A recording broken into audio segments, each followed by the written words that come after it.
बात है कि अगर इलेक्शन 8 फरवरी को हुए तो वज़ीर आज़म नवाज शरीफ साहब होंगे।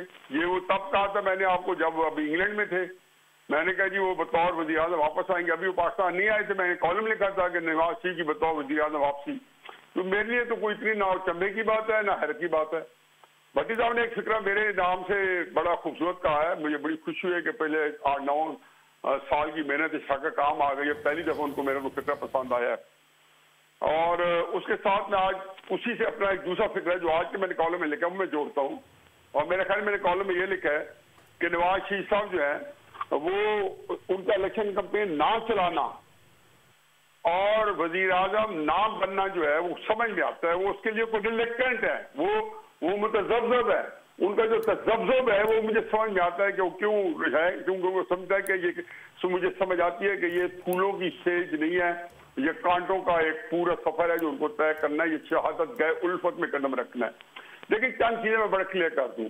ये एजाज सईद साहब हमारी कुछ बातें कर रहे हैं, बड़ी अच्छी बातें की हैं, मैं उनकी बहुत सारी बातों में मुतफिक हूँ। 2-3 ऐसी चीजें हैं कि ये उन्हें बता दूं कि 2002 के अंदर एमक्यूएम ने अपने तारीख का ये इससे पहले ये इलेक्शन हुए 1-2 पोस्ट अल्ताफ हुसैन, उससे पहले सबसे कम परफॉर्म किया था, 2002 के इलेक्शन में किया था। एक पूरी अलग बहस है कि क्या वजूहत थी। आप हैरान होंगे कि जहां जो 97 में और 93 के अंदर और 90 में या 88 के अंदर एमक्यूएम जो है वो 1.5 2 लाख वोट्स लेके कामयाब होती थी, जबकि वोट कास्ट होते थे, टोटल वोट कास्ट होते थे 1.25 करोड़ 1.5 करोड़। अब तो अलहमदुलिल्लाह वोट भी 4-5 करोड़ का जो है पोल हो जाते हैं। तो उसमें खैर ये और बात है। और दूसरी बात है कि एमएमए जो थी वो उस वक्त तालिबान की वजह से जो अमेरिका की है जो दहशतगर्दी के खिलाफ जंग के लिए वो उन्होंने एक हमला किया हुआ था, उस नैरेटिव को उन्होंने अपनाया। और केपी वाइस प्रोविंस है जिसमें उनको हवा मिली, लेकिन उसमें भी आप देखेंगे वो फर्क जरूर पड़ा है। लेकिन जमात इस्लामी को जेयूआई के सबके जब वोट इकट्ठे करे तो वोट उनके वही हैं जो हमेशा उनको पढ़ते थे, और फिर कुछ 4-5-7% ज्यादा पड़े होंगे। ये तो बैकग्राउंड। बाकी जो सर्वेज में इनमें आपने एक फैक्टर काउंट नहीं किया, और वो फैक्टर है क्यों फैक्टर। अब आपके क्यों फैक्टर क्या होता है उसका तो मुझे नहीं पता, अब मैं भूल गया हूं। ये कोई 9th में मैंने फार्मूला पढ़ा था केमिस्ट्री में।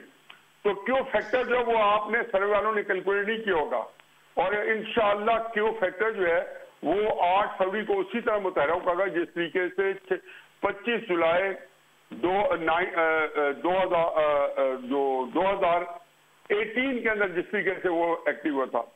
आज मेरी कोई बड़े जो है जिसको कहना चाहिए कि कोई मुलाकात हुई कुछ मैनेजर से, और उसके अंदर ही मैंने ये तहफ़्फ़ुज़ देखा कि वहाँ सब अच्छा की रिपोर्ट है, और उनके नज़दीक जो है तहरीक इंसाफ जो है वो चाहे बल्ला या नो बल्ला, उनको कोई फिक्र नहीं है हमारे जो लोग मैनेज कर रहे हैं इलेक्शन या जो करवाने हैं या जो जिनके पास इस वक्त जो हमारी मुख्तदिर है, तो उनको ये नहीं फर्क पड़ता कि तहरीक साहब बल्ला या नो बल्ला, क्योंकि उनके अपने सर्वे ने उनको बताया, उन्होंने मुझे डिटेल में हर सर्वे के बारे में बताया कि 5 सर्वे कराए हैं, जिसमें से इमरान खान साहब जो हैं अगर वो सारी जो कुव्वत आज मौजूद है जिसमें उनके नजदीक और कमी आएगी और उस कुव्वत के साथ अगर आ जाएं तो इमरान खान साहब जो हैं बमुश्किल 40-50 सीट तक जा पाएंगे। ये तो उनके सर्वे है जिसके अंदर इलेक्शन डे का फैक्टर जो है शायद इतना शामिल नहीं है, क्योंकि इलेक्शन डे के लॉजिस्टिक्स हम जानते नहीं है।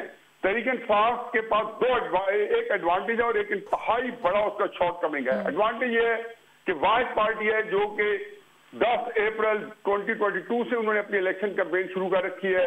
उनको इलेक्शन चाहिए था, लॉन्ग मार्चेस किए, जलसे किए, ये इलेक्शन कैंपेन होती है। और 2017, 18, 19 मेरा ख्याल है कि आज के दिन तक जनवरी की जो भी तारीख है, एक दिन नहीं एक डिस्ट्रिक्ट है तो उन्होंने मीडिया ऑक्यूपाई कर रखा है for the right reason the wrong reason. Imran Khan साहब ने जुर्म किया है, इमरान खान साहब ने जुर्म नहीं किया, तो उन्होंने मीडिया ऑक्यूपाई कर रखा है। तो यही इलेक्शन कैंपेन होती है जो वो इलेक्शन कैंपेन कर चुके हैं। लेकिन जो उनका जो और उनका बड़ी कामयाबी से इलेक्शन कैंपेन है वो इस वक्त टॉक ऑफ द टाउन भी है। उन्होंने ऑप्टिक्स भी बना लिया। मैं ऑप्टिक्स में मुझे एक बात रूम करने देंगे, लेकिन उससे पहले मैं उनकी शॉर्ट फॉर्म दिखा बता दूं। इलेक्शन डे के लॉजिस्टिक्स जो है ना, इस अफरा तफरी में और इस नफसा में बड़ी बड़ी पार्टियां नहीं कर सकती। 25 जुलाई 2018 को इलेक्शन डे लॉजिस्टिक्स के लिए सिर्फ एक जो कॉन्स्टिट्यूंसी के पोलिंग बूथ है, तकरीबन 450 पोलिंग बूथ है एनए के इलेक्शन के, 450 पोलिंग बूथ और 342 थी। तो ये जो पोलिंग बूथ वो उनके लिए वर्कर तैयार करना, मैंने जब एक दफा इमरान खान साहब का 2002 में इलेक्शन मैनेज किया था, तो मैंने एक महीने पहले 1500 वर्कर्स का एक कॉन्स्टिट्यूंसी में 2 दिन की ट्रेनिंग वर्कशॉप की थी कि आपने इलेक्शन डे को अपने वोट कैसे डलवाने हैं, और सब जब वो हालात नहीं है